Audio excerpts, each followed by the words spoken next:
Hi guys, I've been obsessed with Groq because of the excellent speed that it provides.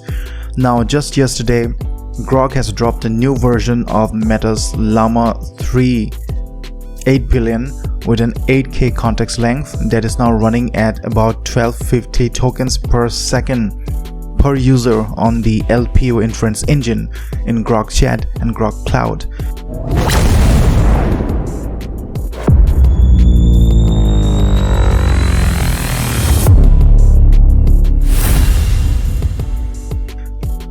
That is amazing. Now, if you have not heard of Groq, it's a language processing unit inference engine that gives you the speed factor for when running your LLMs. Now, if you go to their documentation, you can see the models that are available. So the models that they currently support are Llama 3 8 billion, Llama 3 70 billion, Mixtral 8 times 7 billion, Gamma 7 billion, and Whisper for private beta only. But these four models are excellent, and if you want to develop any project which needs speed, for example in a voice application, if you head over to my YouTube channel and browse through the videos, you can see this video, which is the fastest chatbot on the planet using Groq, and this video auto select the most relevant bot to answer your query. Those and other videos have been created using Groq. You can see other videos, for example the chatbot on your website or Jarvis on Telegram. This is amazing. Now in this video I'm going to show you, if you are someone who is starting out and want to get your hands wet on the API portion and know a little bit about Groq and try to run it on your system. So there you are, let's go. So if we head over to the playground section here, then you can see that we have four models here on the right. You can see Gamma, Llama 3 70 billion, Llama 3 8 billion, and then Mixtral 8 cross 7 billion. Now let me play with it. So in the user, let me say explain in great details in great detail. Okay, why is the sky blue? Okay, ready? We're gonna change this model to, let's say, Mixtral, and just run. That is pretty fast, but you can see the tokens per second is 633 tokens per second. Alright, next we move on to, let's say, Gamma 7b and click on submit. Let's see the speed now. We can see 868, quite an improvement. Okay, let's look at, okay, now let's look at the 70 billion and see the output. Okay, a little bit slower. So this is the slowest of all the 333 tokens. It's fast, but comparing the four language models that we have here, it is slow. Now, are you ready for the 8 billion parameter of Llama 3? So explain in great detail why is the sky blue. Click on submit, and you can see the speed. We have 1222 tokens, and that is pretty amazing. That's pretty fast. Okay, let's look at how we can use it on your local system, the Groq inference. We go to the documentation page here, and in the documentation page we have the set of instructions to get started. To get the API keys, install the Groq library and just copy paste this code and just put in the library, put in the API key. Let's do it on my system. So I head over to a folder and open the Visual Studio Code. So I say cmd here and then code space dot enter. This will open up the Visual Studio Code editor. First step that I'm going to do is create a space for the environment variables to live. So .env, and here I'm going to paste in the environment variable. So the name of the environment variable will be Groq API key equal to, I'm going to paste in the API keys.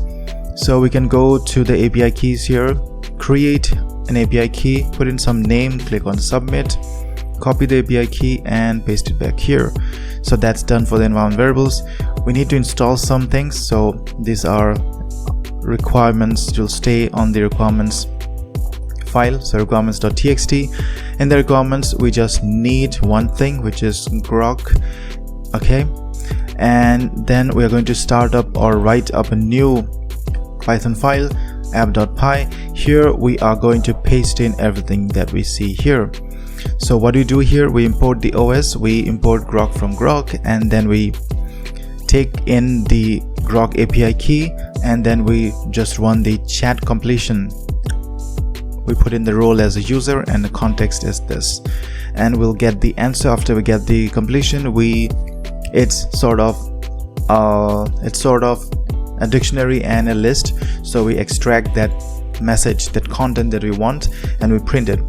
So in order to check this out, so I'm going to head over to my new terminal, and I've seen a lot of people struggle with making an environment using conda. So there is an alternative way which is easier. What I'm going to do is I'm going to say python -m, then I'm going to create a virtual environment. The name of the environment is Groq1, let's say, and this is going to create a Groq1 virtual environment.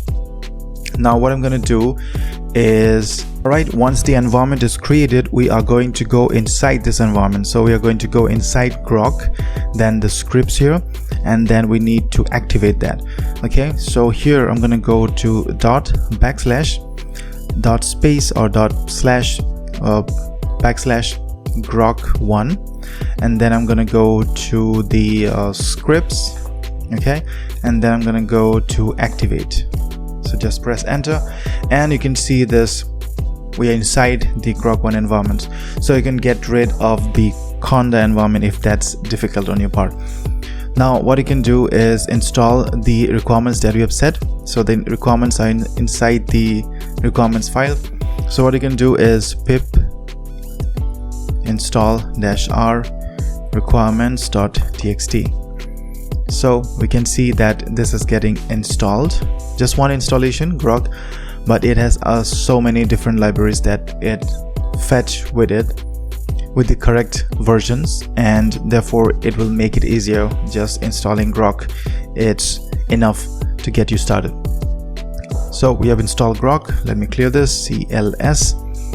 Now what we can do is we need to set the environment variables. So if you head over to the instruction, we can see that we can set the environment variables in this fashion, the export environment variables.